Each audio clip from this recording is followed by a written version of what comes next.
इस बार की नवरात्रि बहुत ही खास होने वाली है क्योंकि माता रानी 9 की जगह 10 दिन हमारे घर में स्थापित होने वाली है। तो अगर वो हमें एक दिन और बढ़ा के दे रही है तो ये हमारे लिए बहुत ही शुभ संकेत है कि वो हमारी मनोकामनाओं की पूर्ति के लिए हमसे एक और ज़्यादा दिन सेवा लेना चाहती है। अगर आपने ठान लिया है कि इस बार आप माँ दुर्गा को प्रसन्न करके ही मानोगे तो यह वीडियो जो है ना वो सिर्फ आपके लिए है। आप ध्यान से सारी बातों को अच्छे से समझ लीजिए। उसके बाद अगर ये मेरा वीडियो पसंद आए तो मेरे चैनल को सब्सक्राइब करके जाइएगा और मेरे वीडियो को लाइक करके जाइएगा। तो जैसे कि हम सबको पता है कि इस बार जो नवरात्रि है वो 22 सितंबर से शुरू होने वाली है। इस दिन ही हम कलश की स्थापना करेंगे और इस दिन ही हम घट स्थापना करेंगे। इसी दिन शैलपुत्री माँ का पूजन किया जाएगा। दूसरी नवरात्रि जो है वो माता ब्रह्मचारिणी रूप का पूजन किया जाएगा और तीसरी नवरात्रि जो दिन बुधवार को बन रहा है उस दिन माँ चंद्रघंटा की पूजा की जाएगी। इस बार जो तृतीया तिथि है वो 2 दिन रहेगी, इसीलिए नवरात्रि का एक दिन बढ़कर आया है, यानी कि गुरुवार और बुधवार दोनों दिन हम चंद्रघंटा माँ की पूजा करेंगे। गुरुवार 25 सितंबर सुबह 6:15 तक का तृतीया तिथि का मुहूर्त है। आप समझ गए होंगे कि जो 5वां दिन होगा उस दिन चौथी नवरात्रि की पूजा की जाएगी।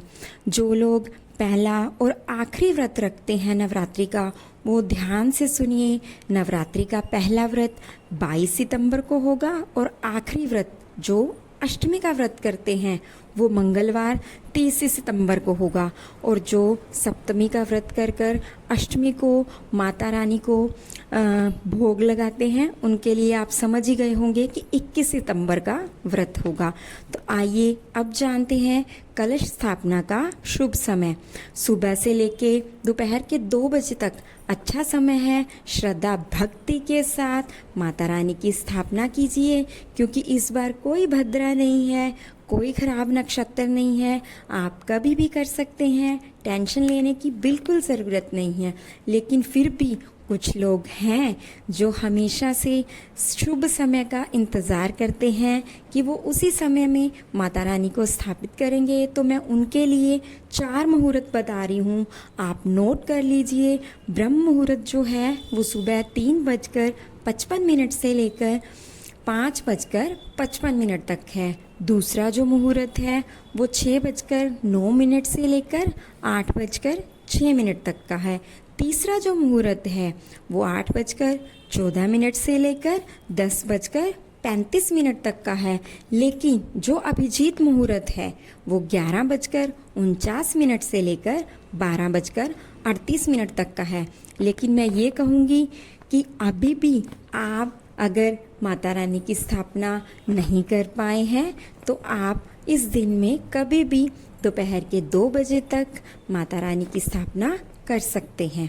अभी बात करते हैं हम नवरात्रि की तैयारी की कि नवरात्रि की तैयारी कब करें। क्या हम पितृपक्ष में नवरात्रि का सामान लेकर आ सकते हैं या फिर हम अमावस्या के दिन नवरात्रि का सामान लेकर आएं। तो मुझे समझ में नहीं आता कि जब हम श्राद्ध में श्राद्ध तन मन धन से कर रहे हैं, अपने पितरों का तर्पण कर रहे हैं, अपने पितरों को अमावस्या के दिन आप विदायगी दे रहे हैं तो टेंशन की क्या बात है। नवरात्रि का सामान पितृपक्ष में अवश्य लेके आ सकते हैं, अमावस्या पे लेके आ सकते हैं। अगर कई लोगों का ये प्रश्न है कि जी पितृपक्ष में हम माता रानी के वस्त्र कैसे खरीदें, हम उनका श्रृंगार का सामान कैसे खरीदें, तो पहली बात तो ये है कि पूजा का कोई भी सामान ना आप कभी भी खरीद सकते हो। वो सब दिन शुभ है जिस दिन आप पूजा करने के बारे में सोचते हो या फिर पूजा के सामान के बारे में सोचते हो। वो दिन बुरे हो ही नहीं सकते जब हम माता रानी को याद करते हैं। तो आप माता रानी के श्रृंगार का सामान जो है वो आप नवरात्रि के पहले दिन भी लेकर आ सकते हैं और आज भी लेकर आ सकते हैं। मैं तो कहूँगी कि अमावस्या के दिन बाज़ारों में बहुत भीड़ होती है, इतनी भीड़ में क्यों जाना। तो आप आज ही जाकर सामान ले आइए, जैसे भी समय मिले आप पूजन की तैयारी कर लीजिए, माता रानी के सारे साजो श्रृंगार का सामान लेके आइए। इस बार माता रानी 10 दिन के लिए विराजमान है, तो आप उसके अकॉर्डिंग माता रानी के लिए सब सामान लेके आएं। कई लोग कहते हैं कि मिट्टी का जो बर्तन है वो पितर पक्ष में नहीं खरीद सकते, लेकिन ऐसा कुछ नहीं है। आप माता रानी के लिए कलश अगर मिट्टी का लेते हैं तो आप वो भी खरीद सकते हैं। अगर बर्तन जिसमें आप खेतरी बीजते हैं आप वो भी खरीद सकते हैं। वैसे तो जो चैत्र नवरात्रि होती है उसमें मिट्टी के कलश की स्थापना की जाती है, क्योंकि तब हम कहते हैं कि हमारा जो घर है, जो मैया रानी है, वो ठंडा रहे सब कुछ, तो इसलिए हम तब मिट्टी के कलश की स्थापना करते हैं। लेकिन जो शारदीय नवरात्रि है उसमें आप पीतल के कलश की स्थापना भी कर सकते हैं। लेकिन बात करते हैं कि आप क्यों नहीं लेके आ सकते हो, तो पितृपक्ष को कहाँ मैं खराब बोल रही हूँ, पितृपक्ष में कहाँ सूतक लगा हुआ है, आप मुझे बताइए। जो ये भ्रम बैठा हुआ है कि ना, आपके दिमाग में इसको निकाल दीजिए और माँ के रंग में रंग जाइए। अभी हम पितरों का पूजन कर रहे हैं, अमावस्या को हम पितरों की विदाईगी करेंगे, पितरों को प्रसन्न करेंगे। हम अमावस्या को पितरों को तर्पण करेंगे, फिर हम प्रवेश करेंगे नवरात्रि में। फिर पूरी श्रद्धा के साथ, पूरी भक्ति के साथ इन्हीं 9 दिनों में माता रानी को पूजेंगे और हम अपनी प्रकृति को ऐसे ही बैलेंस करेंगे, क्योंकि हमें जब अगले 6 महीनों के लिए अपने आप को बैलेंस करना है। आपको पता है नवरात्रि जो है वो साल में 2 बार आती है, वैसे तो 4 बार आती है, जैसे गुप्त नवरात्रि और प्रकट नवरात्रि। लेकिन जो गुप्त नवरात्रि होती है वो हर कोई नहीं करता है, प्रकट नवरात्रि जो होती है वो सब लोग करते हैं। तो प्रकट नवरात्रि भी साल में 2 बार आती है। कौन कौन सी? एक चैत्र में आती है और एक शारदीय में आती है। शारदीय नवरात्रि में जो आती है वो शुक्ल पक्ष की अश्विनी को आती है, जो हम अभी करने वाले हैं। समझ रहे हैं आप? तो 6 महीनों के लिए हम अपने आप को बैलेंस करते हैं। हम माता रानी को 9 दिन के लिए बिठाते हैं, उनकी पूजा करते हैं, फिर उसके बाद कंजकों को बुलाकर उनका पूजन करते हैं।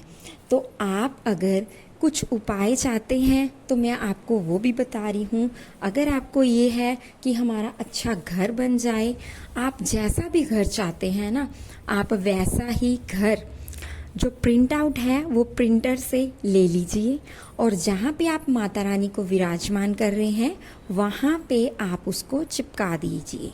जैसे ही आप धूप दीप माता रानी को दिखाएंगे, वैसे ही हमने कलश को भी दिखाना है, वैसे ही उस घर को भी दिखाना है। और हर रोज़ एक ही बात बोलनी है, माता रानी मुझे पता है आप कृपा कर रही हो, मेरी माँ ने भी बोल दिया है, अभी आप भी बोल दो कि ये घर जो है वो अगली नवरात्रि तक मेरा हो जाएगा और अगली नवरात्रि में मैं इसी घर में आपकी कलश स्थापना और आपकी घट स्थापना करूँगा। तो ऐसा करने से आपकी मनोकामना है जो वो पूरी हो जाए। और दूसरी बात मैं आपको ये बता रही हूँ कि दालचीनी जो है, आप 9 दिन जब सुबह का दीपक जलाएं तो दालचीनी का पाउडर जो है वो दीपक में डाल करके आप तब जलाइए। तो उससे क्या है, आपको पॉजिटिव वाइब्स आएंगी, आपकी जो भी मनोकामना है वो पूर्ण हो जाएगी। तो ऐसी ही प्यारी प्यारी वीडियोस के लिए चैनल को सब्सक्राइब करके जाइएगा। इसके बाद मैं आपके साथ शेयर करूंगी कि हम नवरात्रि में माता रानी की पूजा कैसे करते हैं, तो वीडियो का वेट कीजिएगा। और मैं आपको ये भी बताऊंगी कि हमें अखंड दीपक जो है वो कैसे जलाना चाहिए, कौन कौन सी बातों का ध्यान रखना चाहिए और कैसे हम माता रानी को